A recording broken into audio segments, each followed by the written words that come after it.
So Colossians chapter 3, verse 17. Praise the Most High, Yahweh, by Ha Ma Shayach. All praises to him. Thank you for letting us teach again on this day. All right. I'm going to let a sister read this. Bring it in. And whatsoever you do, in word or deed, do all in the name of Yahushua, giving thanks to Yah the Father by him. Khan, hallelujah. All praises to the Most High. Everything we do is in word and deed through the Father Yahweh by Ha Ma Shayach. Thank you, sister. All right, so getting into the class, we're going to start off with a few scriptures, of course. We're going to go into the Old Testament first. But first and foremost, this topic is called the 12-tribe conundrum. Conundrum is a juggernaut word for a confusing and difficult problem or a question. This has been a juggernaut for all the experts out there. No one can figure this out. The 12-tribe conundrum. But his elect have found it. One of the most difficult conundrums for the expert is finding the 12 tribes. Who are they? Where are they? What are they? These are the questions that people have today. And they ignore people's expertise in study.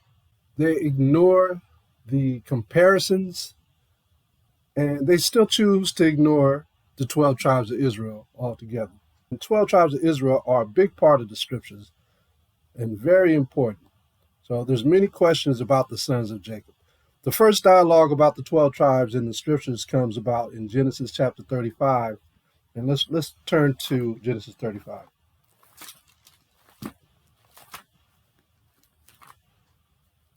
Genesis chapter 35, and we're going to start at verse 10. Genesis 35, verse 10. And it reads, And the Most High said unto him, Thy name is Jacob. Thy name shall not be called any more Jacob, but Israel shall be thy name. And he called his name Israel. And the Most High said unto him, I am the Most High Almighty. Be fruitful and multiply. A nation and a company of nations shall be of you. The kings shall come out of thy loins. Let's read verse 12. And the land which I gave Abraham and Isaac, to thee I will give it, and to thy seed after thee will I give the land.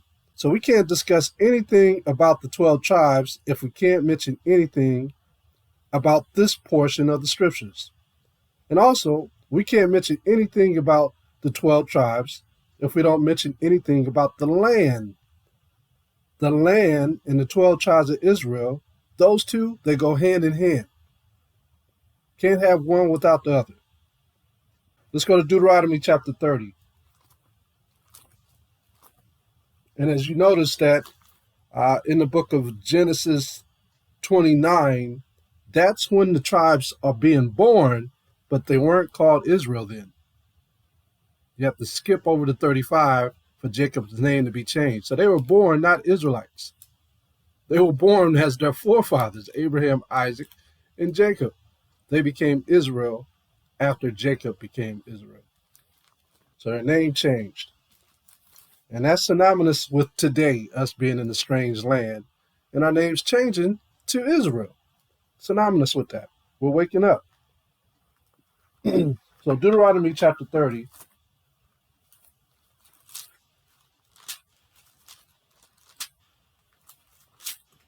Genesis chapter 30, verse 4.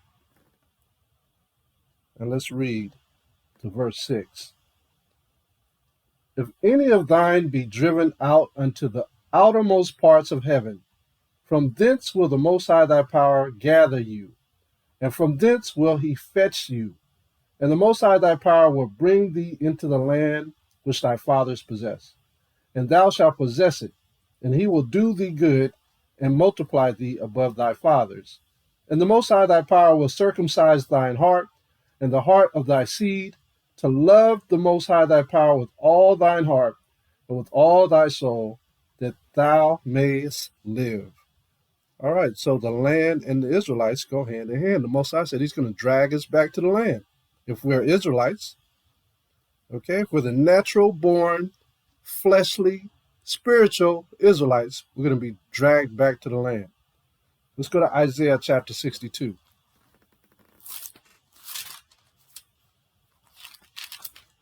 Let's read more on the land. Isaiah 62, and let's start at verse 1. Let's start at the very first verse. Isaiah 62, verse 1. And it reads, For Zion's sake will I not hold my peace, and for Jerusalem's sake I will not rest, until the righteousness thereof go forth as brightness, and the salvation thereof as a lamp that burneth. And the Gentiles shall see thy righteousness, and all kings thy glory. And thou shalt be called by a new name, which the mouth of the Most High shall name. See that? We're going to be called what? Israel, the 12 tribes of Israel again. Thou shalt also be a crown of glory in the hand of the Most High, and a royal diadem in the hand of thy power, like a diamond. Thou shalt no more be termed forsaken. The land and the people are forsaken. Neither shall thy land any more be termed desolate, but thou shalt be called Heshphabah, and thy land Beulah. And it tells you in the inscription next to it what it means. Hephzibah means delight, and Beulah means married. So we're going to be married to the land. Once again, for the Most High delighteth in thee, and thy land shall be married. Here it is. For as a young man marrieth a virgin, so shall thy sons marry you. And as the bridegroom rejoices over the bride, so shall thy power rejoice over you. I have set watchmen upon thy walls, O Jerusalem, which shall never hold their peace day nor night. If you read in the book of Nehemiah, when Nehemiah left Babylon and went back down to Jerusalem, he was setting the whole place in order because the Levites had scattered, and you had noblemen living in the temple when they shouldn't have been in there. And on the Sabbath day, what we did on the Sabbath, and there's a portion of this in the book of Ezekiel, talks about what we did. We shut all the gates only on the Sabbath day to face the east, which was when we had our prayer. All the people faced that gate for our prayer, and on the new moon as well. So when you look at Nehemiah chapter 13, Israel was out of whack, and they was doing all the things that Babylon did. They had married strange wives.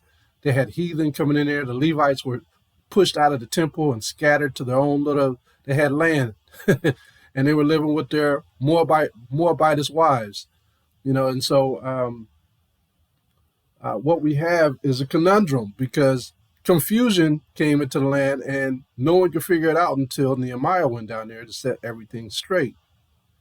Okay, he had to tell the foreigners or the immigrants coming there to sell stuff to us, we don't do this on the Sabbath day. So there's an order that has to be set in place. And the Gentiles at this point in our time think that they could be drafted in. They'll never be drafted in. All right, it's all about the 12 tribes being drafted in, no one else. Now they can hold on to our shirt tail to get in if they do what we tell them to do by keeping the works. But we're going to read on about it. But it's all about Israel. It's all about the 12 tribes of Israel. And it's definitely all about the Most High Yahweh by Ha Ma Shayach first. I have set watchmen upon thy walls, O Jerusalem, which shall never hold their peace day nor night. Now Nehemiah set noblemen upon every gate in the land when the Sabbath day came in, so no one could go in and out. Ye that make mention of the Most High, keep not silence, and give him no rest till he establish, until he make Jerusalem a praise in the earth. So he says, give these people no rest about who we are. We are the 12 tribes of Israel. Give them no rest. When we read, let's see, Numbers 34.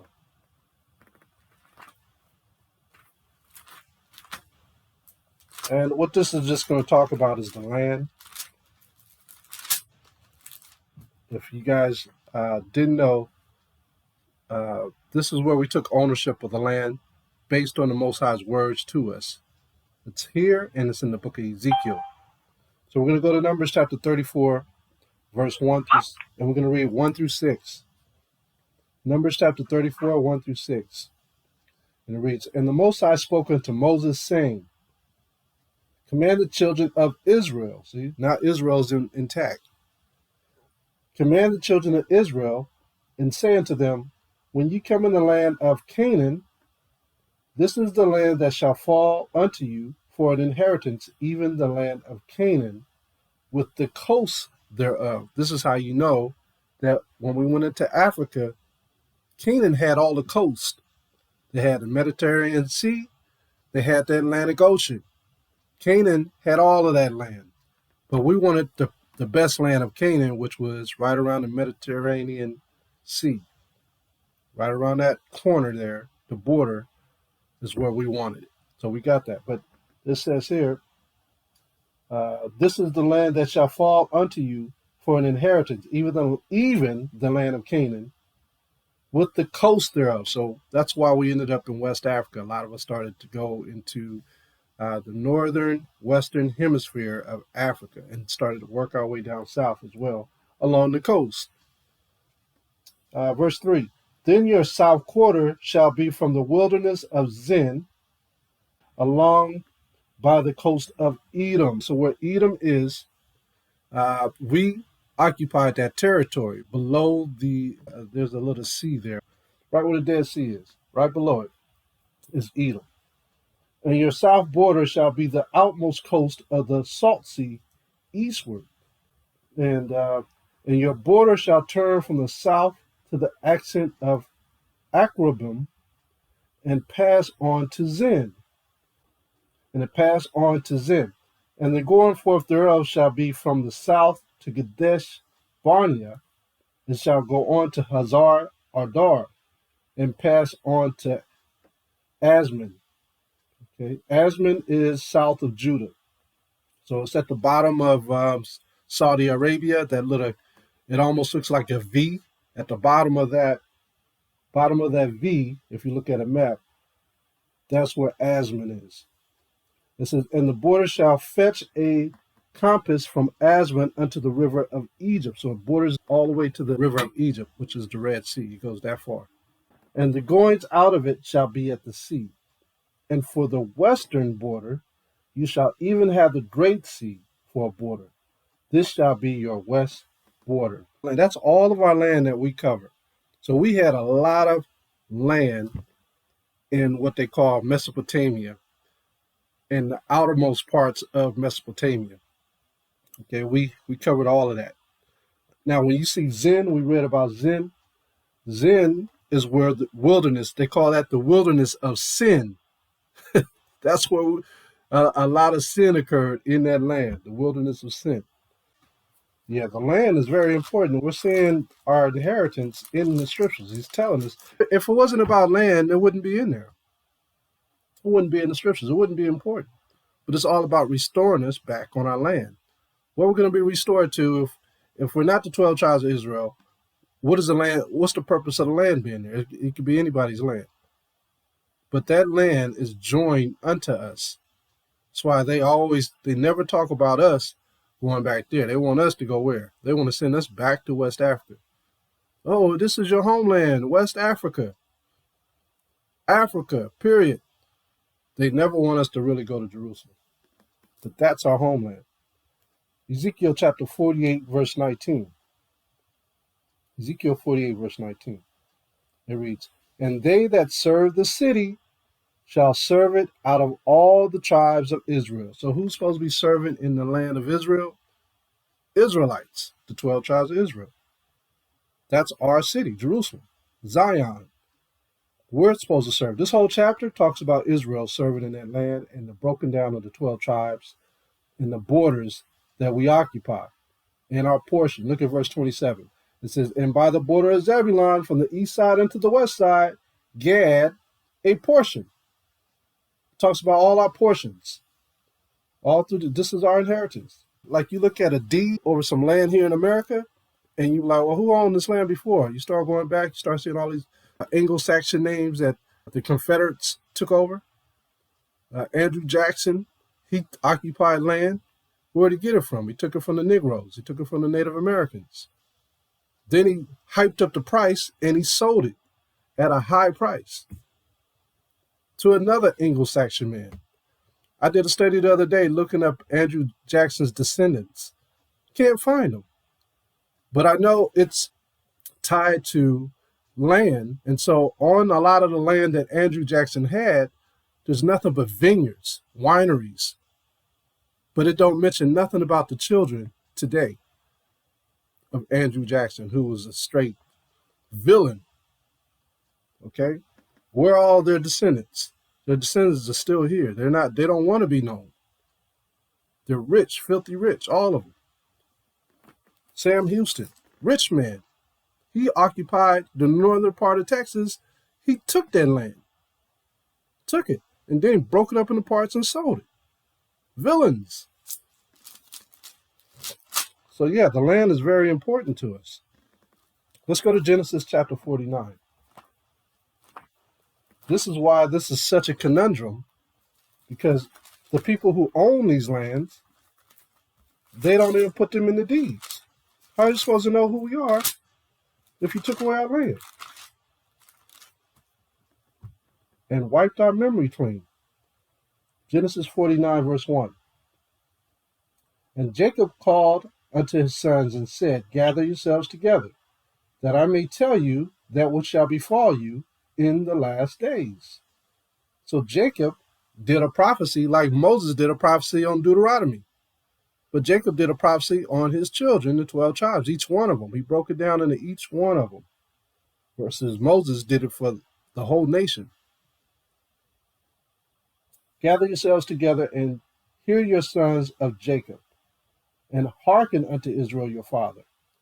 Reuben, thou art my firstborn, my might, and the beginning of my strength,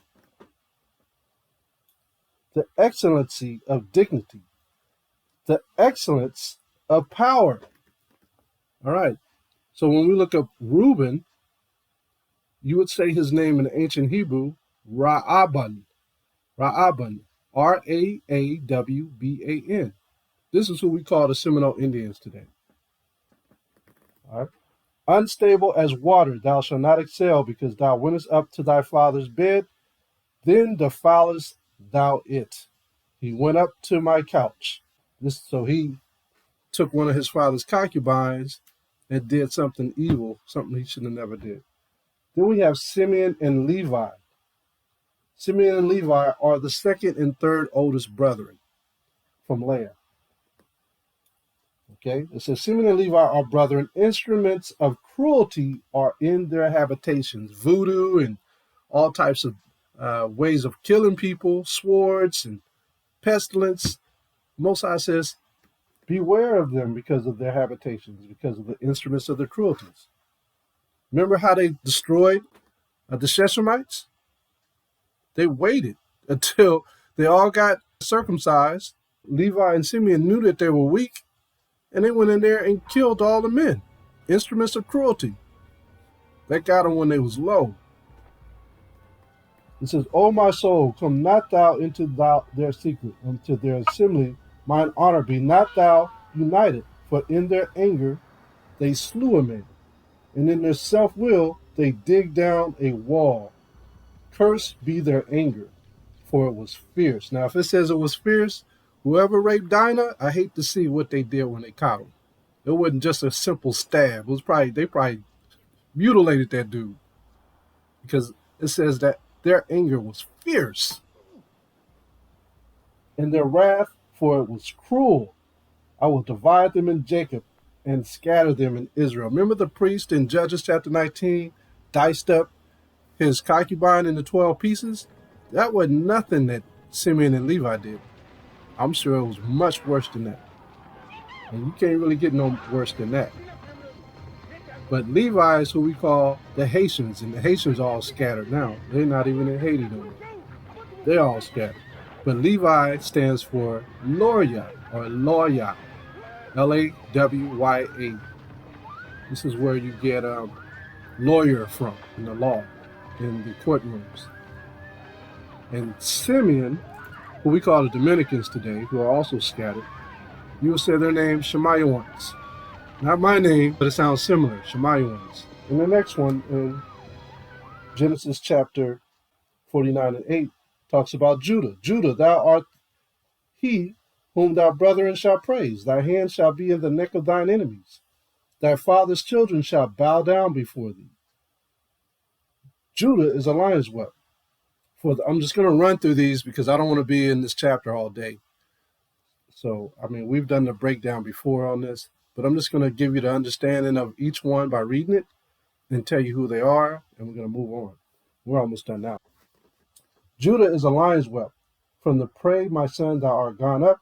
He stooped down, he crouched as a lion, and as an old lion, who shall rouse him up?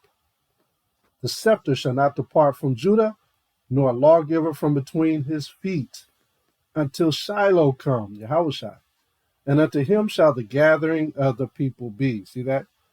So it's telling you in verse 1 and 2 who gathered with Jacob, and it's telling you here in verse 10 who's going to gather with Yahushua, the same people. Binding his foal unto the vine, and his ass colt unto the choice vine. He washed his garments in wine, and his clothes in the blood of grapes. His eyes shall be red with wine, and his teeth white with milk. It's telling you why his eyes is red right here. So Judah, who we know as the so-called Negroes today, is how you say Yahweh. Thank you, God. Thank you, Yah. That's what Judah stands for. Thank you, Yah. Yahweh. Okay, the next one is verse 13. Zebulun. Zebulun shall dwell at the haven of the sea, and he shall be for a haven of ships, and his border shall be unto Zidon. Zidon were the Africans. But now it's near Panama, Guatemala to Panama. You see Guatemalans, there's a lot of Guatemalans in California.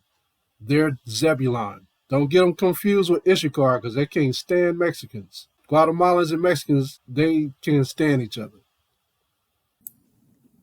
And the crazy thing is, they're all part of the same tribes. We're all part of the 12 tribes. We're all brethren. So the Guatemalans is Zebulun. And the way you say their name in Hebrew is Zabalawan. Zabalawan. Zabalawan. Zabalawan. Verse 14. Issachar is a strong ass crouching down between two burdens. And you look at the so-called Mexicans, you look at their symbol down in Mexico, and that's what their main symbol is, a donkey with two big bags over the side of it, carrying weight. Okay, this is their symbol. You look at their coffee, they have that symbol on their coffee. Okay, that's Issachar. The Issachar are the Mexicans, and Issachar means he is hired. He is hired. And the way you say his name in Hebrew is Yashakar. Yashakar sounds a lot like Aztecs when you say Aztecs in the Mexican language. Yashakar. Verse 15, and he saw that rest was good. That's where you get the siesta from, they rest. And the land that it was pleasant, and bowed his shoulder to bear, and became a servant unto tribute. That's what you see at Home Depot and Lowe's. You don't see them too much out there now, but they still work like that. Verse 16, let's read 16. Dan shall judge his people as one of the tribes of Israel. Dan, you say Da'anya. Dan shall be a serpent by the way, an adder in the path that biteth the horse heels, so that his rider shall fall backward. Now Dan went off when the heads of the tribes built, they built the idol gods of a calf, and they started snitching on their people. They were an adder in the way. This is Dan. Dan ended up merging in with the rest of the Israelites And you can read some of that in the book of Maccabees too. Verse 18. I have waited for thy salvation, O power. Gad, a truth shall overcome him, but he shall overcome at the last. Okay? Gad is just how it is. Ga'adya. Gad. This is the North American Indians. The original Aboriginal North American Indians, which a lot of them were black just like us. And over the years, they started to get lighter and lighter due to the Confederacy. Confederacy overcame a lot of the Gadites, just so you know, almost wiped them out. All right, let's keep reading. Out of Asher his bread shall be fat, and he shall yield royal dainties. All right, Asher. Asher means happy. Asharia. So that's from Colombia to Uruguay. Colombia to Uruguay. That's Asher. And they always say dainty words. Greetings. How you doing? You know, they always got good greeting words. Verse 21. Naphtali is a hind let loose. He giveth goodly words. Okay, this is where you go down to South America and parts of Africa, and you have brethren from this tribe called Naphtali, Naphthalia, and that's from Argentina to Chile. Like I said, if you want to see the breakdown for each name, it's in the Bible. I really don't have to go there. It's in Genesis chapter 35. It breaks down each name. So I entice you guys to do your own study with that. 35, I'm sorry, 29. I'm going to go here just for Naphtali. If you look at Genesis chapter 30, verse 8. Genesis chapter 30, verse 8. And Rachel said, with great wrestlings have I wrestled with my sister, and I have prevailed. And she called his name Naphtali.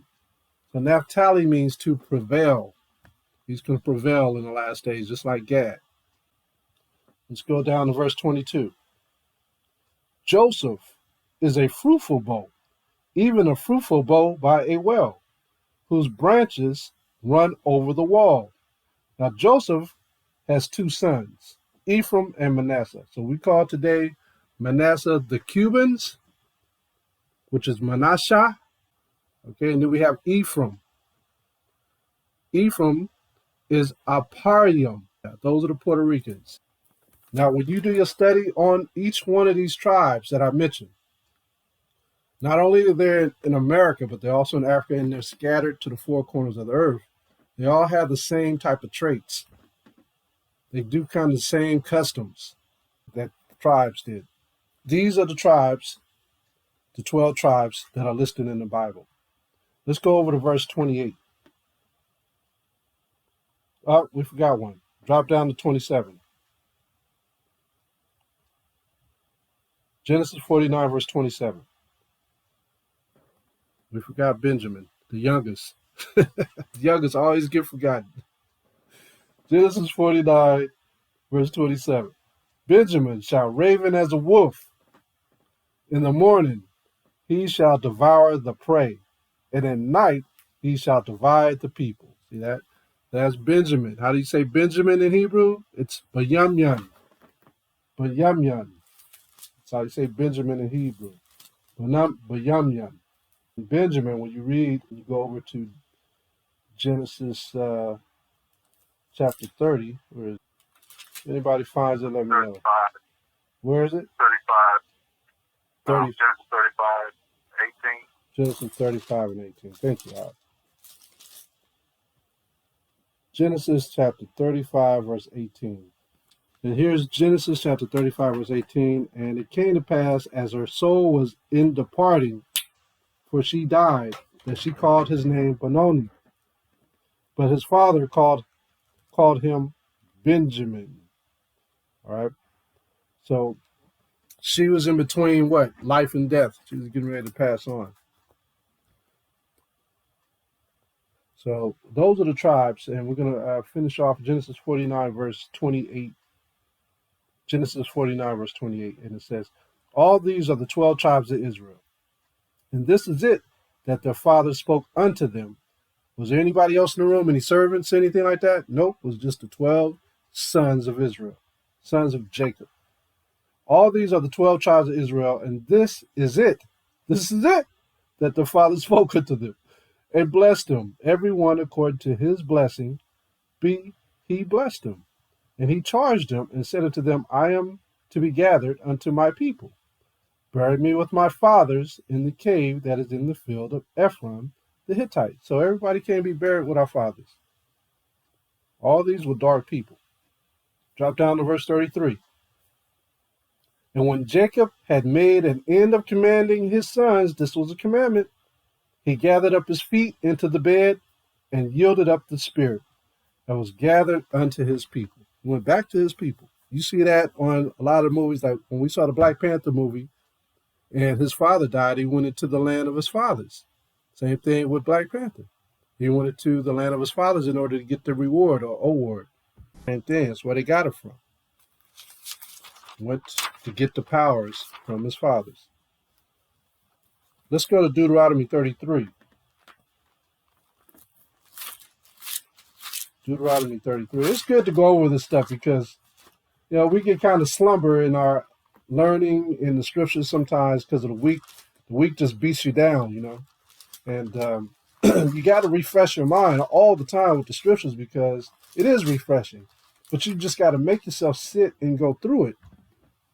And just by doing this refresher course helps us to remember. It's just like we went over Benjamin. We had to look at it just to get a refresher.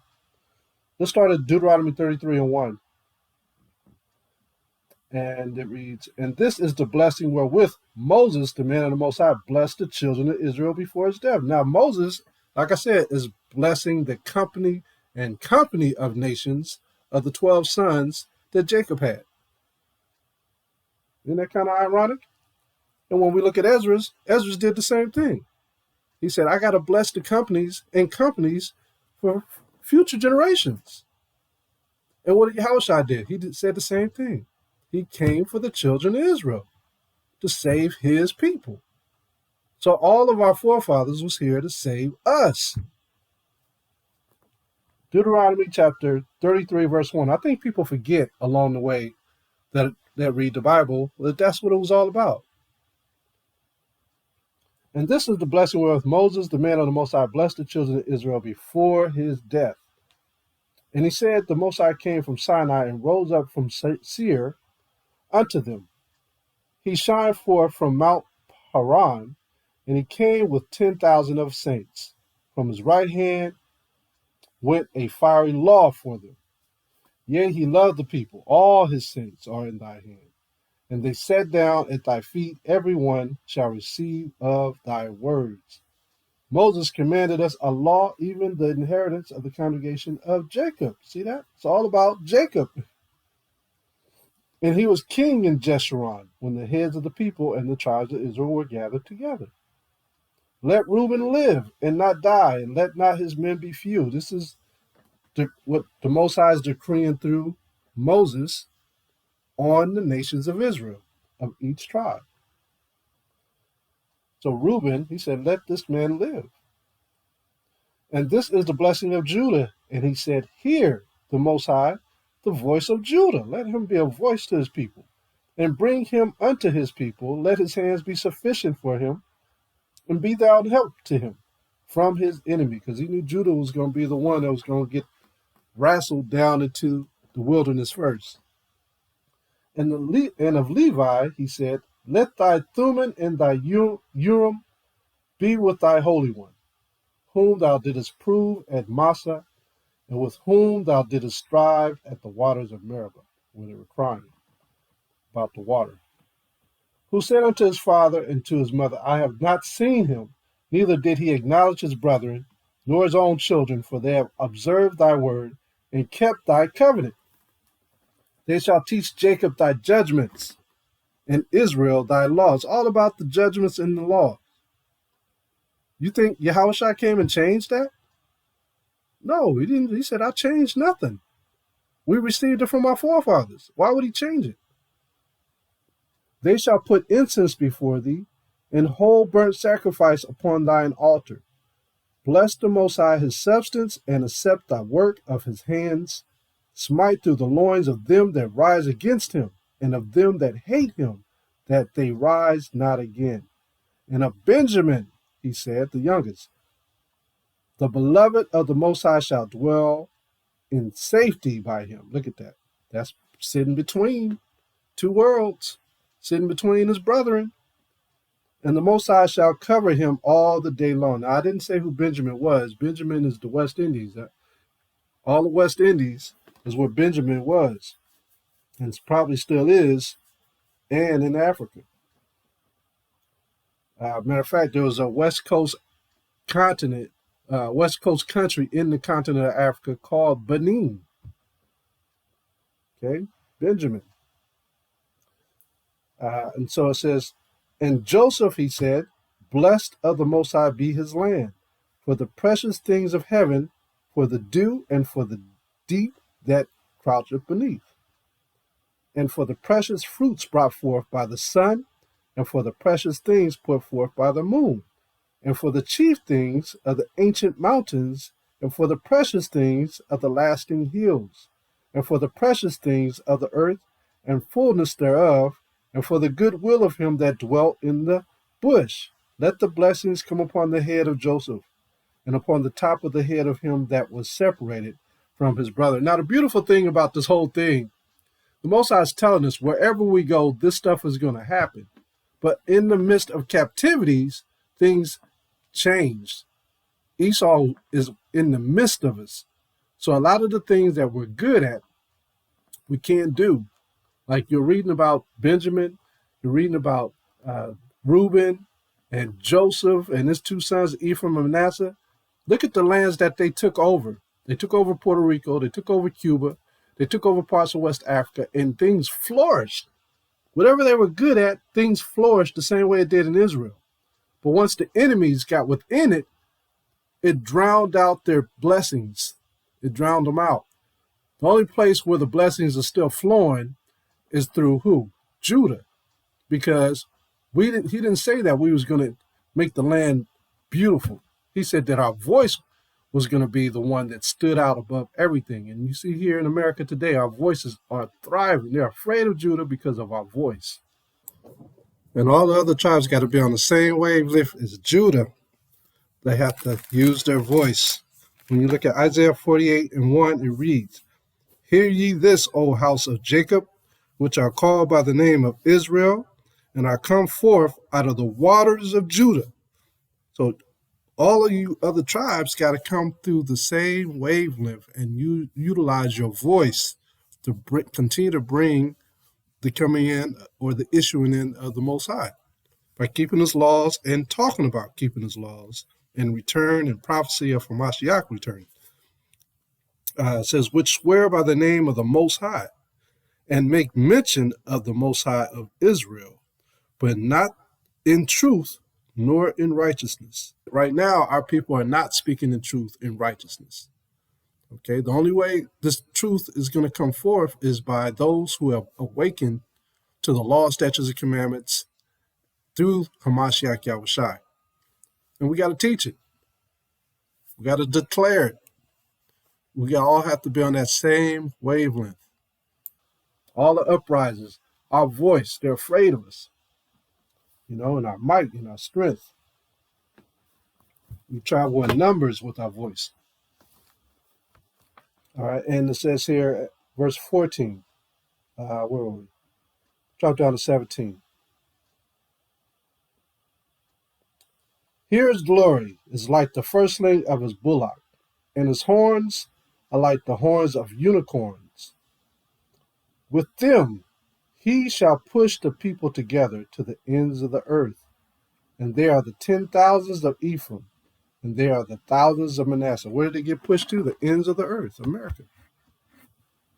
Okay? This is where a lot of our brethren ended up here. So Ephraim, the head of the tribes of the northern kingdom, pushed them here. It's where you read in 2nd Ezra about the 10 tribes fleeing to Arsareth. in 2nd Ezra chapter 13. Let's go to verse 18 here. And of Zebulun he said, Rejoice, Zebulun, in thy going out, and Issachar in thy tents. All right. Issachar dwelt in tents down in Mexico. They shall call the people unto the mountain. There they shall offer sacrifices of righteousness, for they shall suck of the abundance of the seas. All right. Y'all know what the seas are. It's plural. Atlantic Ocean and the Pacific Ocean. And of the treasures hid in the sand. Gold, diamonds was hidden in the sand when the conquistadors came over here to the Americas. And of Gad, he said, Blessed be he that enlargeth Gad. He dwelleth as a lion, and teareth the arm with the crown of his head. You see, Gad, the Native American Indians had a crown of feathers on their head, like it looked like a crown. Okay? And he stood on them horses like lions. They'd just be gazing over the whole mountains in the plain areas, looking like lions. Verse 21. He provided the first part for himself, because there in a portion of the lawgiver was he seated. And he came with the heads of the people. He executed the justice of the Most High and his judgments with Israel. So Gad took the first portion of America, which was northern America. And of Dan, he said, Dan is a lion's whelp. He shall leap from Bashan. All right, so Dan was on the Snake Islands, which we call the Bermuda Triangle and the Western Hemisphere of the islands, right, the Caribbean islands. And they were the ones shooting the darts at the enemies coming over. They didn't even greet the enemies coming like the rest of the tribes. Dan just started attacking like an adder. And they had to kill them off before they could even get on the land. And of Naphtali, he said, O Naphtali, satisfied with favor and full with the blessing of the Most High, possess thou the west and the south. So that if you look at Naphtali, they occupy Argentina and Chile. If you look at South America, how it swerves into a smaller part, they got both coasts on both sides. You know, they can literally hike from one ocean to the other side of the ocean, or seas. Okay, let's keep reading. And of Asher, he said, let Asher be blessed with children. Let him be acceptable to his brethren, and let him dip his foot in oil. And all the oil is down there in South America, where Asher is. Down in Colombia and Uruguay. They got oil. They don't even need America up here. You know, they can self-run on their own. It says, thy shoes shall be iron and brass as thy days. So shall thy strength be. There is none like unto the power of Jeshurun, who rideth upon the heaven in thy help, and in the excellency of the sky. I'm sorry, and I said brass. That's Brazil. Brazil means brass. When you dig in the mountains of Brazil, guess what you find? Brass. All right? So that's the 12 tribes, and they're still in existence, and these blessings followed them. These are the prophecies of the 12 tribes. And they're still in existence today. And with the hand of Esau, he's helped scatter them even more so, where you can't even determine who's who over the last few centuries. So now what I want to do, I want to go to Deuteronomy chapter 28. Let's look at some of these curses real quick that scattered us.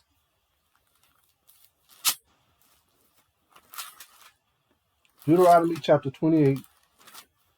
And no one else could comply with this prophecy that happened to us that ended up being a curse for us. Deuteronomy 28, verse 15, and it reads, But it shall come to pass, if thou wilt not hearken unto the voice of the Most High thy power, to observe to do all his commandments and his statutes, which I command thee this day, that all these curses shall come upon thee and overtake thee. Cursed shalt thou be in the city, and cursed shalt thou be in the field. So the field is the wilderness. What's the city? First, the city is Jerusalem, then all other cities. So yeah, this curse came upon us. Look at verse 19.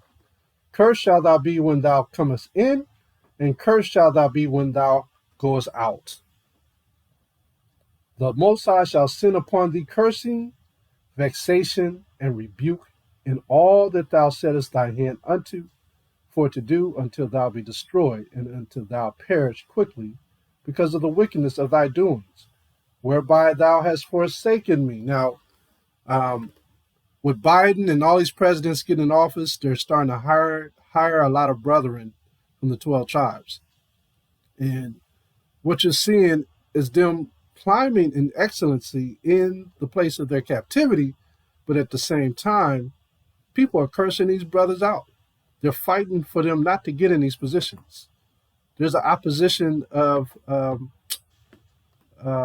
opinion when it comes to a lot of these brothers and sisters getting these jobs. They're saying, you're taking the jobs from us. We have people here that are better suited for these jobs. Why are you letting these? I mean, they're calling us everything under the book too. Nigger, spick, they're calling us whatever comes to their mind when they say it. Best believe these brothers are getting scoffed at. All right, and sisters who are taking these positions. Let's read verse 36. The Most High shall bring thee in thy king which thou shalt set over thee, unto a nation which neither thou nor thy fathers have known, and there shalt thou serve other gods, wood and stone. All right, and that's what's going on today with the crosses and the rosemary beads, and we're serving all the things that don't pertain to our Father. And thou shalt become an astonishment, a proverb, and a byword among all nations, whether the Most High shall lead thee. We don't have our name anymore. Remember, we lost it. We were discontinued from our inheritance, as Jeremiah spoke on. Look at verse 47. Because thou servest not the Most High thy power with joyfulness and with gladness of heart, for the abundance of all things, therefore shalt thou serve thine enemies, which the Most High shall send against you in hunger and in thirst and in nakedness and in want of all things. Now, did the Jewish people do that? They came over here with riches and got more riches. They are not serving their enemies. These are not their enemies. These are our enemies. All these things apply to us. And he shall put a yoke of iron upon thy neck until he have destroyed you. Verse 48. Therefore shalt thou serve thine enemies, which the Most High shall send against thee in hunger and in thirst and in nakedness and in want of all things. And he shall put a yoke of iron upon thy neck until he have destroyed thee. The Most High shall bring a nation against you from afar. That came against us. Everyone knows the captivity of Israel, of us, of the Negroes, and the Native Americans. They got destroyed by a nation from far. It says, from the end of the earth, as swift as the eagle fleeth. Did the Native Americans come and get us and put us on slave ships? Did the Mexicans come get us and put us on slave ships? No, they did not. A nation whose tongue thou shalt not understand. A nation of fierce countenance, which shall not regard the person of the old, nor show favor to the young. And he shall eat the fruit of thy cattle and the fruit of thy land until thou be destroyed, which also shall not leave thee either corn, wine, or oil, or the increase of thine kine or flocks of thy sheep, until he have destroyed you. He have destroyed us, our enemies. Yahushua said that he will come to save us from our enemies. Let's go to verse 64. And the Most High shall scatter thee among all people from the one end of the earth even unto the other, and there thou shalt serve other gods, which neither thou nor thy fathers have known, even wood and stone. And among these nations shalt thou find no ease, neither shall the sole of thy foot have rest. But the Most High shall give thee there a trembling heart, and felon of eyes, and sorrow of mind. What happened with Nat Turner? When they caught Nat Turner, what happened to our people? Was they not in fear? Did they not have a trembling heart for hundreds and hundreds of years after what they did to Nat Turner? They was killing hundreds of black male slaves after they caught Nat Turner, just to send a point, just to put fear in our people. Come on, man. If this ain't the children of Israel, I don't know who it is. It's too many comparisons right here. And it says, and thy life shall hang in doubt before thee, and thou shalt fear day and night, and shall have none assurance of thy life. That's even today with our jobs that we have. There's still no assurance of life. I mean, we're still able to do things and be happy to a certain degree, but all of us, we know if you go into a certain hood at nighttime, you like, man, I need to get out of here quick. I ain't trying to get shot. Come on, that's no assurance. Can't even go into your own brother's neighborhood. That's no, you feel more comfortable in other nations' neighborhoods. There's no assurance of life in your own, around your own people. Sad. If this is not about today, I don't know what it is. Let's go to Ezekiel chapter 6.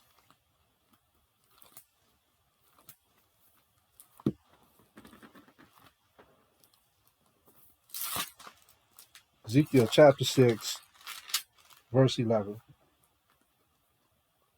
Ezekiel chapter 6, verse 11. Thus saith the Most High thy power, smite with thine hand, and stamp with thy foot, and say, alas, for all the evil abominations of the house of Israel, for they shall fall by the sword, by the famine, and by the pestilence. Now let's read how the Most High is going to be a man of war against his own people. And let's see if this fits today. Verse 12. He that is far off shall die of the pestilence. What is COVID-19? Is that not a pestilence? What was the one from Africa, the Ebo disease? What was the Ebo disease called? Yeah, man, we got all types of diseases. Ebola, yeah, the Ebola disease. You know, sickle cell anemia, all these pestilences. You know, cancer, pestilence. That's all of us that are far. We're in Esau's land. That's why people catching cancer and stuff now. We're eating the foods. We're drinking his drinks. He got radiology centers all over the place, emanating radiology. Pestilence. Vaccinations. Pestilences. That's us. We're far from Israel. We have detached from the land. He that is far off shall die of the pestilence, and he that is near shall fall by the sword. You get closer to Africa, man, they be killing people with the guns, just oozing people. You see, in Nigeria, they kidnapped 300 boys from an all-boys school. Did y'all see that? 300 young men. How did they do it? With the gun, with the sword. Is not Nigeria a part of Israel? We were dwelling down there too. By the sword. And he that remaineth, anyone who remains in Israel and is besieged, shall die by the famine. Brothers in Israel, if they don't want to be a part of Jerusalem, they got to make it on their own. And so that cost comes with, because a lot of them are vegans, that costs with the harsh weather conditions could kill off all their crops. Well, they have to depend on the enemies. Because most of the brothers that know that they're Israel are vegans there, and they depend on their vegetables to grow and their fruits. So it says, thus will I accomplish my fury. If we ain't Israel, I don't know who it is. So this cause has to be accomplished first. This curse has to be first. We're all going through that. We all had to go through this curse. It has a time limit. The people who took us away in Deuteronomy 28 and 48, they're going to have to serve justice in a minute. You know, right now, they're ruling over us and they're polluting us for a small period of time until it is accomplished. Let's go to Lamentations chapter 4.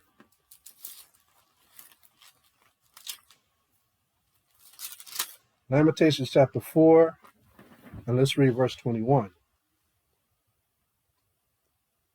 Rejoice and be glad, O daughter of Edom.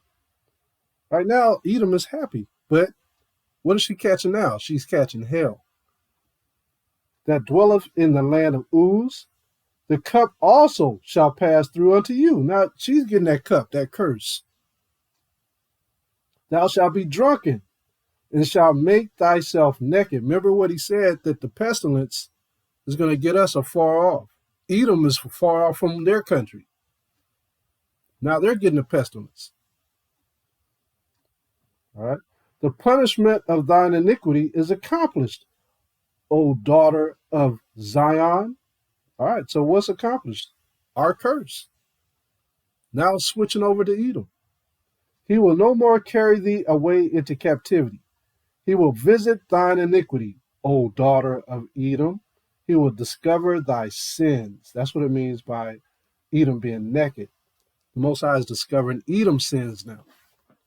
Even though Edom don't fall under the covenant, but because he has us in the midst of them, that covenant is alive and well. Everything he's done to us, coming back on him. Okay, let's go to Isaiah 51.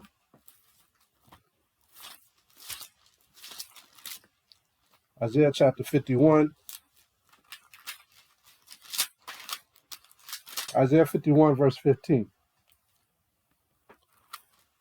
Isaiah 51, verse 15, and it reads, But I am the Most High thy power, that divideth the sea, whose waves roared. The Most High of hosts is his name. And I have put my words in thy mouth, and have covered thee in the shadow of mine hand, that I may plant the heavens, and lay the foundations of the earth, and say unto Zion, Thou art my people. All right.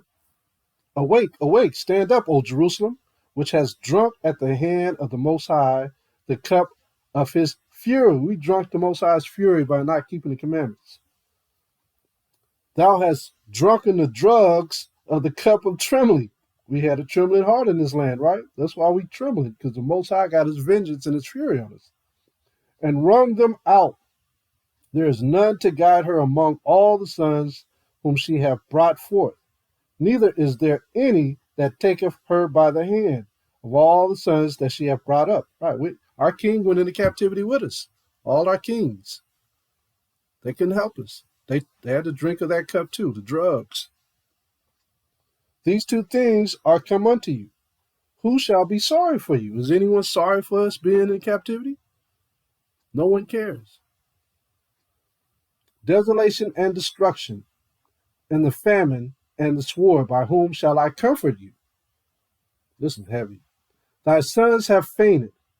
They lie at the head of all the streets as a wild bull in a net. They are full of the fury of the Most High, the rebuke of thy power. Like I said, we can't even go in our own hoods anymore and be safe. Therefore, hear now this, thou afflicted and drunken, but not with wine. Thus saith the Most High of hosts, the Most High and the power that pleadeth the cause of his people. Behold, I have taken out of thy hand the cup of trembling, even the drugs of the cup of my fury.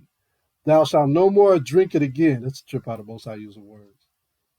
But I will put it into the hand of them that afflicted you. You see that? So it's going right back on them, right back on Edom. Most High putting those drugs in his neighborhood. Which have said to thy soul, Bow down, that we may go over.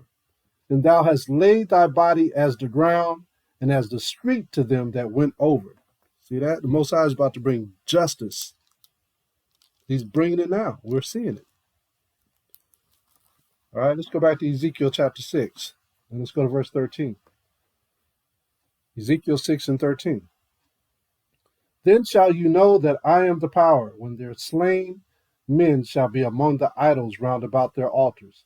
Upon every high hill, you're seeing that now, Joel Osteen's and Creflo Dollars laying down at them altars. What's wrong? Why is this happening, Lord? Talk to me.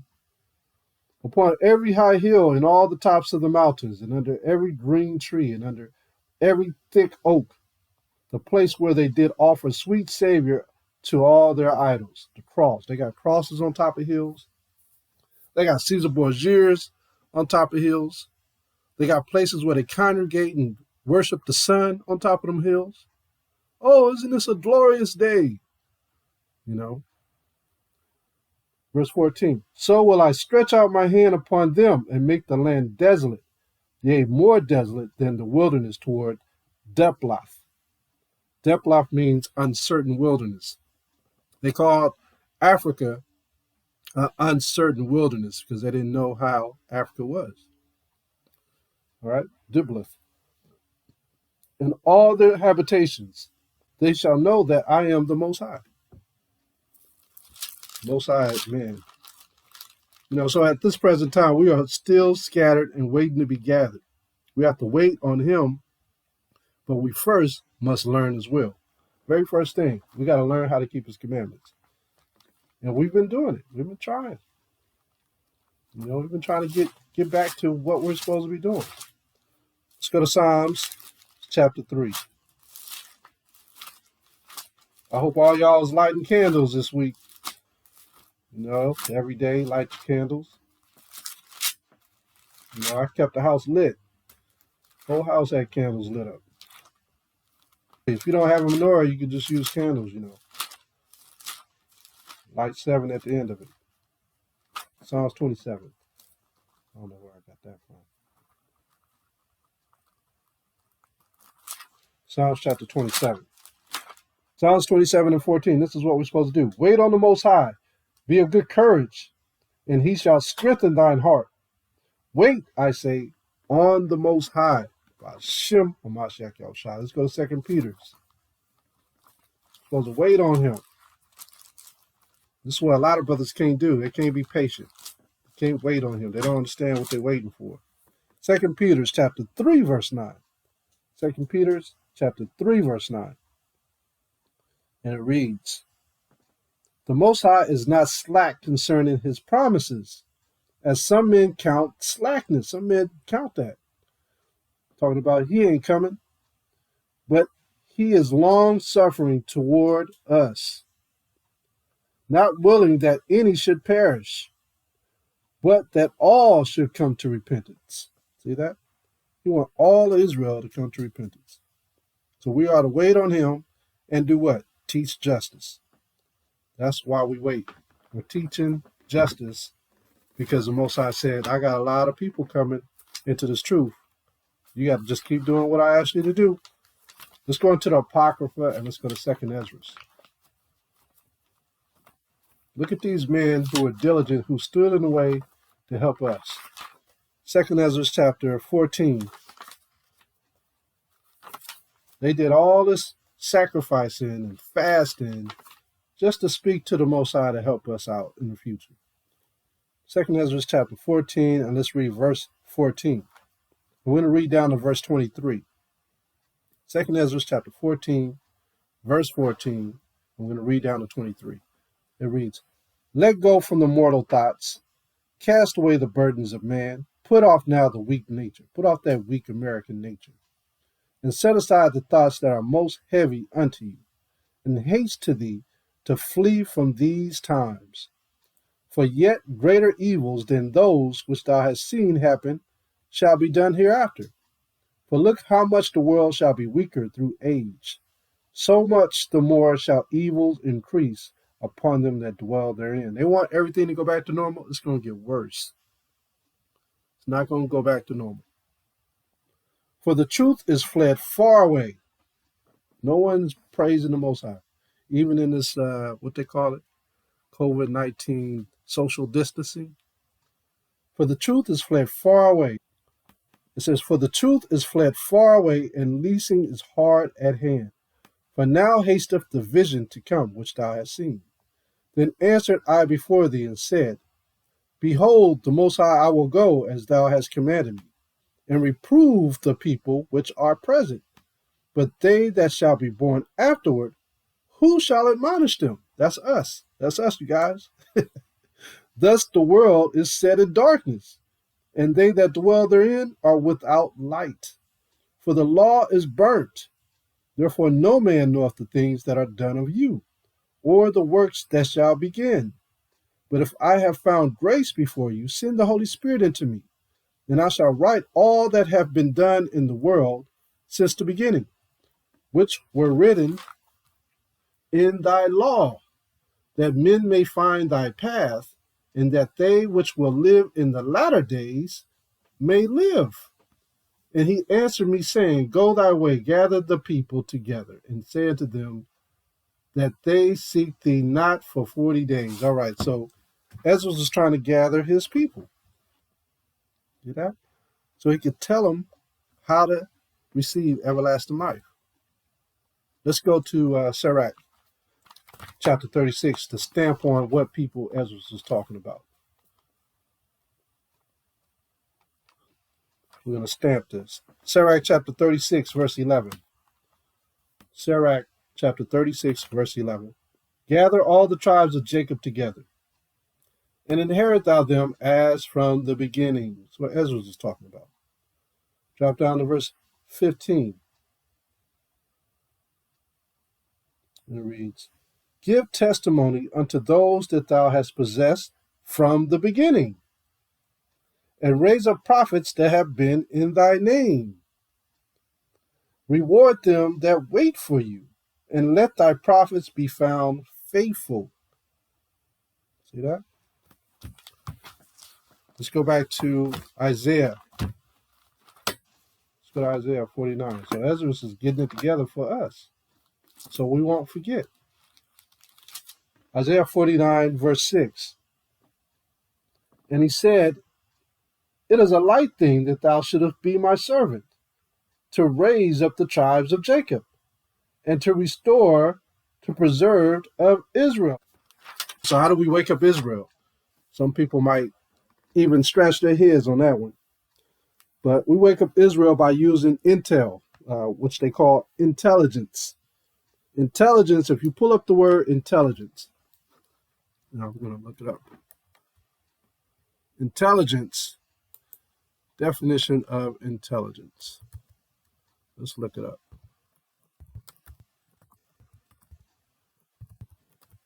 Matter of fact, I'm gonna say etymology definition. Etymology definition of intelligence. So it says here, the etymology definition of intelligence is the highest faculty of the mind capacity for comprehending general truths. 1400. Faculty of understanding, comprehension, from Old French intelligence, and directly from Latin intelligentia, understanding, knowledge, power of discerning. So to I can't say the word right now. To discern, art, skill, taste. I'm laughing because Barzal's talking about the COVID people can't smell the taste. But what the truth is the same thing. They can't taste the truth. From intelligitum, discerning, appreciative, present participle of intelligere, to understand, comprehend, come to know, from assimilated form of enter, between, legger, choose, pick out, read, from PIE, root leg, to collect, gather. Ooh, that's a good one. To collect and gather. With derivatives meaning to speak, to pick out words. That's intelligence. To pick out words. And that's the majority of our people. They can't pick out words. I mean, when you go to church for all these years and you think just 3 wise men came to see Yahushua, they ain't picking out words when they read the Bible. It tells you a multitude of wise men came through so great that it woke up Herod because they were running through the city on a horseback. So, I mean, our people don't have intelligence. Simple. They don't have it. Let's look at Isaiah chapter 50 and 4. So that's intelligence. Basically, it's like learning new situations. Isaiah 50, and let's read verse 4. Isaiah 50 and 4. The Most High thy power have given me the tongue of the learned, that I should know how to speak a word in season to him that is weary. He wakeneth morning by morning. He wakeneth mine ear to hear as the learned. That's intelligence. You're picking out words. A lot of people don't have it. Let's go to James 1 and 1. Check out this intelligence. This is all intel. You know, in the military, they talk about, did you get the enemy's intel? FBI agents, they got intel on people. Look at this. James 1:1. James, a servant of the Most High and of Ha Ma Shayach, to the 12 tribes which are scattered abroad, greetings. Our people don't even read that. They read right over the intel. Greetings. Greetings is the same as saying, hello, good afternoon, shalom, hey, brother, hey, sister, you know, greetings, I got good news. I have an important message for you, brother. That's greeting. I got an important message. Brother, we're going to be redeemed. That's a buzzword. We're going to be redeemed. Not with money. You got people scratching their heads. How you not going to be redeemed without money? You know? Or you say, greetings, I got transfers back to the kingdom. What's a transfer? We ride buses. When we ride a bus in the city, don't they give you a transfer to get on the next bus? Well, we got transfers because we came on the slave ships. We got a transfer to get back. I got a transfer, brother. We get to go back to the kingdom. Now, did everyone get transfers on that bus? Notice drivers don't get a transfer to get on one bus to another. Only the passengers. We were the passengers in those ships. Was the Moabites in there? Was the Ishmaelites in there? None of them people got transfers back to the kingdom. None of them. 2 Peter's chapter 1, verse 1. Peter, an apostle of Ha Ma Shayach, to the strangers. Who are the strangers? We lost our names. We lost our heritage. To the strangers scattered through Pontus, Galatia, Cappadocia, Asia, and Bithynia. Elect, buzzword, another buzzword, elect. According to the foreknowledge of the Most High the Father, through the sanctification of the Spirit unto obedience. What's the obedience? How do we be obedient? The churches don't know what obedience is. And sprinkling of the blood of Hamashiach Yahushua. What did the blood mean by sprinkling? Who sprinkled the blood at our festivals? The Levite priests. They sprinkled Israel. You're cleansed by the blood of this bull. You're cleansed. Right? Which according to his abundant mercy, blessed be the Most High. Let me go up. Sprinkling of the blood of Yahushua, grace unto you and peace be multiplied. Peace be multiplied. Wait a minute, brotherly kindness. Do you know that is opposite of what the curse taught us? The curse taught us different. It didn't say that we're supposed to have brotherly kindness. Look what the curse says. Let's go to Deuteronomy 28:54. So that means that it's accomplished. We're greeting each other this way now. Hey, brothers, shalom, brothers. You know, shalom, Shabbat shalom. Deuteronomy chapter 28, verse 54. Look at this. Deuteronomy 28:54. So that the man that is tender among you and very delicate, his eye shall be evil towards his brother, and toward the wife of his bosom, and toward the remnant of his children, which he shall leave. So he ain't saying shalom. He ain't saying, hey, brother, hello, good afternoon. All right? Got an evil eye towards his brother. Verse 55, so that he will not give to any of them of the flesh of his children, whom he shall eat, because he hath nothing left him in the siege, and in the straitness wherewith thine enemies shall distress thee in all thy gates. Remember, we were brought here by our enemies. Let's look up the word siege. Let's see what that word siege means. We read right over that. It says that because he have nothing left in the siege. So I just looked up definition of siege on Google. Excuse me. And siege says it's a noun. A military operation in which enemy forces surround a town or building, cutting off essential supplies with the aim of compelling the surrender of those inside. Vernon had without a siege of 10 weeks. All right, we've been sieged since we left our homeland. Right? It's a military operation, is it not? Isn't our border surrounded by militaries? An operation in which a police or other force surround a building and cut off supplies, with the aim of forcing an armed person to surrender.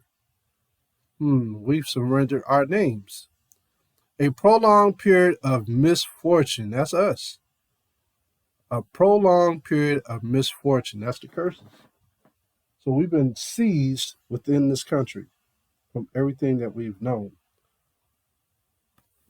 Right? It's a misfortune. That's a curse. We can't even help each other due to the siege. Can't even help each other. Bill Cosby had to serve out his judgment in prison. He was sieged. Right? So this is how you identify the remnants of Israel. Like Peter said in 2 Peter's, what did he say? Let's go there. Let's go back so you can see it for yourself. 2 Peter's chapter 1, verse 7. What did he say again?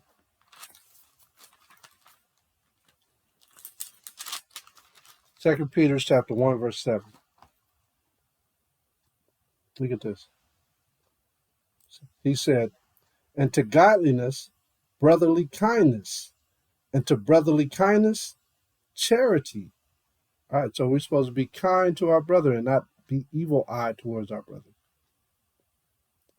For if these things be in you and abound, they make you that ye shall neither be barren nor unfruitful in the knowledge of our power Yahweh Shai. But he that lacketh these things is blind, no intelligence, and cannot see far off, no vision, and have forgotten that he was purged from his old sins, forgotten it. So this person never received the Spirit of the Most High, which is what? Intelligence. Let's drop down to verse 15.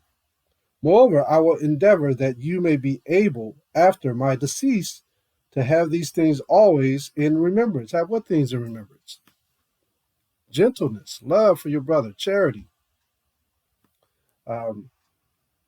Moreover, I will endeavor that you may be able to, after my decease, to have these things always in remembrance. For we have not followed, what is that? Cunningly devised fables, Christianity, when we made known unto you the power and coming of Ha Ma Shayach Yahushai, but were eyewitnesses of his majesty. For he received from the Most High, the Father, honor and glory, when there came such a voice to him from the excellent glory. This is my beloved Son, in whom I am well pleased. And this voice which came from heaven we heard when we were with him in the holy mount. We have also a more sure word of prophecy, whereunto you do well that ye take heed, as unto a light that shineth in a dark place until the day dawn, and the day star arise in your hearts. All right, so this is what we got to do. We got to endure. We got to have that light, like we read in 2nd Ezra. The light is keeping his commandments and teaching our people. So now this is a heavy, heavy chapter, and it will make 90% of people eyes cross when we read this, because a lot of people don't know the difference between grace and works. Watch as we read this chapter. You're going to see for your own self how all these Christian doctrines get this confused. We're going to read Romans chapter 11.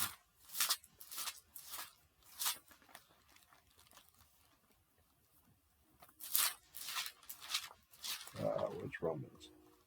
Right here. Romans chapter 11. Precept upon precept, man. Ooh. Precept upon precept saves us. Romans chapter 11, verse 1. And we're almost done here. Got a few more scriptures. We're going to read to verse 8 here. All right. It says, I say then, hath the Most High cast away his people? The Most High forbid. 12 tribes are still here. For I also am an Israelite of the seed of Abraham, of the tribe of Benjamin. The Most High hath not cast away his people, which he foreknew. What ye not what the scripture saith of Elias, how he maketh intercession to the Most High against Israel, saying, the Most High, they have killed thy prophets, and dig down thine altars, and I am left alone, and they seek my life. See that? But when we read this, remember what he said. He said, let me ask all of you first, can anybody keep works of the Most High if they read about the law, right? Paul has said that over and over and over in the scriptures. Can anybody else keep the law? Besides Israel, can anybody in the world keep the law? Can they keep the feast days? Can they just do it? I'm not saying they have to do it, but can they do it if they just one day said, you know what, I'm going to keep these laws of the Bible? Can they do it?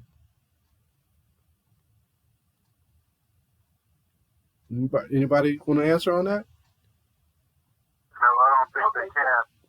Okay. Because there's certain instructions given that even if they sojourn and they understand who the Most High is, they understand who we are, they cannot still partake in certain of the ceremonial instructions and directions and so forth. So okay. I would have to say about that. Okay. Okay. Yeah, you're right. If we're looking at it from an Israel point of mind, no, they can't keep it. But say it was nobody guiding them saying, no, you can't keep these laws, and they wanted to just keep the laws. Is there anything stopping them from doing it?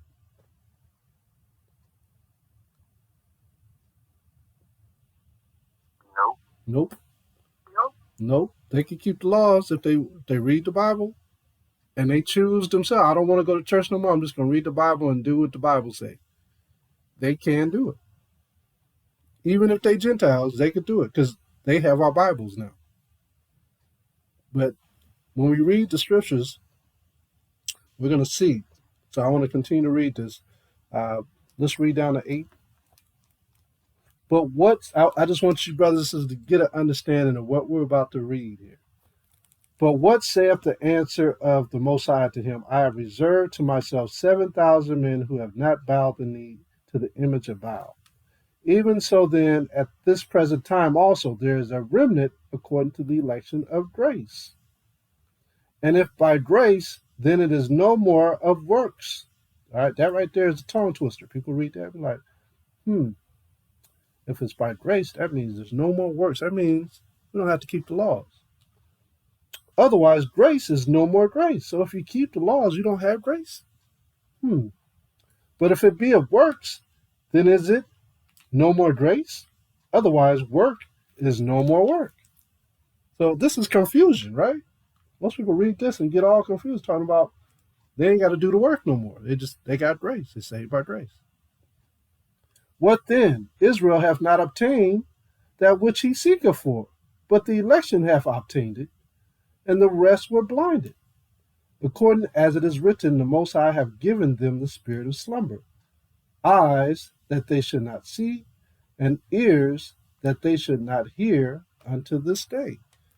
All right, so most people read that and think, you know what? We say by grace. That's how you're going to be part of the election, by grace. We hear that all the time.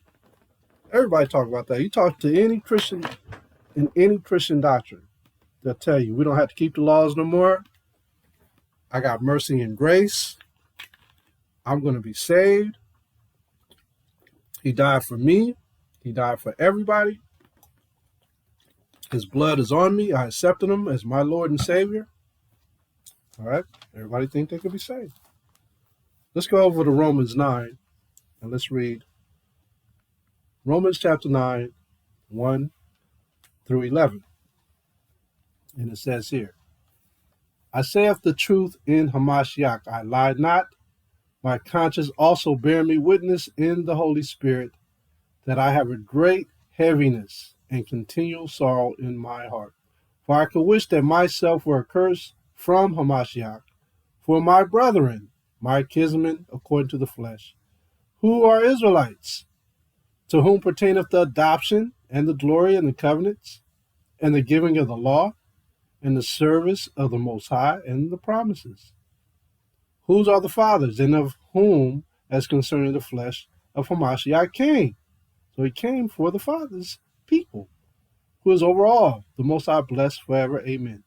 Remember what Paul said in Romans 11:1. Has he cast away his people? He said, God forbid. Verse 6. Not as though the word of the Most High have taken none effect, for they are not all Israel, which are of Israel. Neither because they are the seed of Abraham are they all children. But in Isaac shall thy seed be called. That is, they which are the children of the flesh, these are not the children of the Most High, but the children of the promise are counted for the seed. But this is the word of promise. At this time will I come, and Sarah shall have a son. He told her that she was going to have a child. And not only this, but when Rebekah also had conceived by one, even by our father Isaac, for the children being not yet born, neither having done any good or evil, that the purpose of the Most High according to election might stand, not of works, but of him that calleth. All right, so are you guys able to put the 2 and 2 together with this word called election? Reading chapter 11 and chapter 9, are you able to put the 2 together? Because in chapter 11, it talks about you'll be saved by grace. And in chapter 9, it talks about the election was going to be born. I gave you a big hint right there. Anybody put the 2 and 2 together? Separation. Okay, how's he separated? Separating the ones who are of Israel and the ones who are, well, both of Israel, but the ones who are doing the works. The ones that are doing the works. To be obedient. That's right. To be obedient. So, you have people who are in the world that are of Israel who strive to keep the law perfectly, just like us. Here's the kicker. The Most High, let's read on. It gives you the big answer right here. Yeah, let's start at verse 12. It was said unto her, the elder shall serve the younger, as it is written, Jacob have I loved, but Esau have I hated. What shall we say then? Is there unrighteousness with the Most High? The Most High forbid, for he saith to Moses, I will have mercy on whom I will have mercy, and I will have compassion on whom I will have compassion. So then it is not of him that willeth, nor of him that runneth, but of the Most High that showeth mercy. In other words, the election, the Most High already knows who his elect are out of Israel. So you're going to have a lot of Israel. Well, for example, the seed of election, right? Could Herod tell where Yahushua was going to be born? Or who Ha Ma Shayach parents would be during that time when the wise men come? Did he know where he was? Did he know where he was going to be born at? He didn't know. Although there was a lot of children that were of Israel. And a lot of children Herod killed, which were of the seed of Jacob. But by the election, the Most High has those that he wants here protected and will grow with that election. You know what I'm saying? It's just like us on this conference call. We're all serving the Most High, but we don't know who the Most High is going to pick to be elected. It may not be me. It may not be Yahar. It may not be Barzal. We don't know. You know what I'm saying? But we have to continue to do the work so we can stand. You know what I mean? There's an election that's coming out of Israel. When we read Revelation chapter 7, it's talking about the elect. The elect is coming out of Israel. Most High is going to do a separation. Look at this. Revelation 7:4. And I heard the number of them which were sealed, and there were sealed 144,000 of all the tribes of the children of Israel. Now that's the elect. That's the elect. Look at verse 9. After this I beheld, and lo, a great multitude which no man could number, of all nations and kindreds and people and tongues stood before the throne and before the Lamb, clothed with white robes and palms in their hands. All right, that's the rest of Israel. So there's the elect that's coming out of Israel. We don't know if we're the elect. None of us know. But we have to act like we're the elect. It's like your boss coming to work and there's 20 of y'all working. And you say, okay, who did this? Everybody stand up, straight line. All right, I'm holding this up. Who had their hands on this thing? And then Paul steps forward and says, I did, sir. And Paul's doing it, but he didn't do it. He's just trying to protect everybody else. But the real person that did it was Stephen, standing behind Paul. And everybody else is standing in line. They all step forward. I did it too, sir. Who's the person that did it? It was Stephen. Stephen is a form of being the elect. But you got Paul and everybody else doing the same job. You get what I'm saying? We don't know who the elect is going to be. We pray that we're of the elect. That's why we can't number ourselves as one of the election. Can we number ourselves as one of the 12 tribes of Israel? Yes, we can. But as far as the election, we don't know who the election is going to be. See? It's just like Moses. Moses is the same way. Pharaoh knew that a Messiah was born, but he didn't know where he was born. That's why he killed all the infants. But he didn't know it was Moses. Moses went under his nose, was living in his house, eating his food at his table. He was the elect. So we don't know who the elect is of Israel. But out of Israel, the Most High said he's going to pick a remnant of 1/3. There's a lot of Israelites are going to die. It's just like he says, let judgment begin at the house of Israel. And we're seeing it with this COVID-19. We're seeing a lot of our brothers and sisters dying. Yeah, they are of Israel, but they may not be of the elect. The Most High protects his elect. The Most High makes a way for his elect. And he makes a way for those who keep the laws too. But the election is different. So when we read that in Romans chapter 11, where it says, by canceling out the works that you'll be saved by grace, no, that's only for Israel, his elect. Right now, all Israel, I'm not trying to confuse you. Right now, because he hasn't done the division, all of Israel is his elect. But when he starts to really do the division, then you're going to really start to see who's the elect. You know what I'm saying? When Moses came down from the mountain and he said, who will stand for the Most High? How many people stood on the side of the Most High? Or is it not all Israel? But how many people stood on the side of the Lord's, and how many people stood on the side of the idols, idol worshipers? A lot of people died that day. They all left Egypt together. They saw the miracles of the Most High, but they didn't stand up for the Most High when it was time. Same thing with Israel. The grace is towards his election. It's not towards the other people. It's not towards the other nations. They don't have grace. Not the way we do. Unless it's for the benefit of Israel in the long run. You might be a vessel to help Israel in the long run. But that's a hard pill to swallow for a lot of brethren. You know, coming out of a Gentile state of mind. I'm going to bring out one more verse. One more verse here. I'm going to go to 1 Peter chapter 4.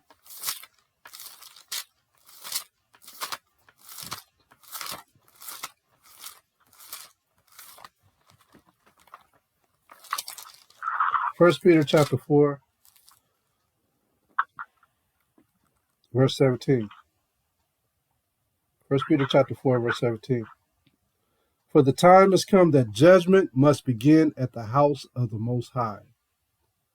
And if it first begin at us, what shall the end be of them that obey not the gospel of the Most High? See that? If they're not obeying the gospel of the Most High, what kind of help can the Most High provide for them? And if the righteous scarcely be saved, we're going to scarcely be saved, the righteous. Where shall the ungodly and the sinner appear? How are they going to appear or stand before the Most High? So what's that saying? We gotta suffer according to the will of the Most High. We gotta keep His laws.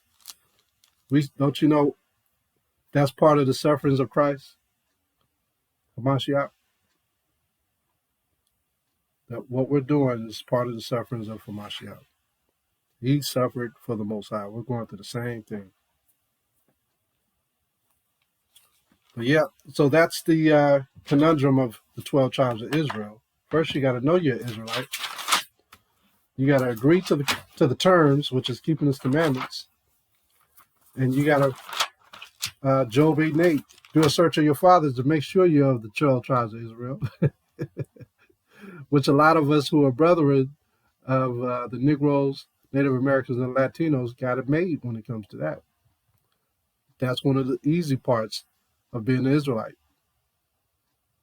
One of the easy parts. The rest is keeping the commandments and hoping that we are part of that election that's going to be picked of the 12 tribes of Israel, the 144,000. If that's not the case, then I'll be happy just being part of the multitude of Israel. You know, as long as I get there. And with that, I'm going to say shalom. This is the word of the Lord of hosts. I took you from the pastures and from following the sheep to be prince over my people Israel. I have been with you wherever you have gone and have destroyed all the enemies in your path. I will make you a great name among the great ones of the earth. I will assign a place for my people in Israel. There I will plant them, and they shall dwell in their own land.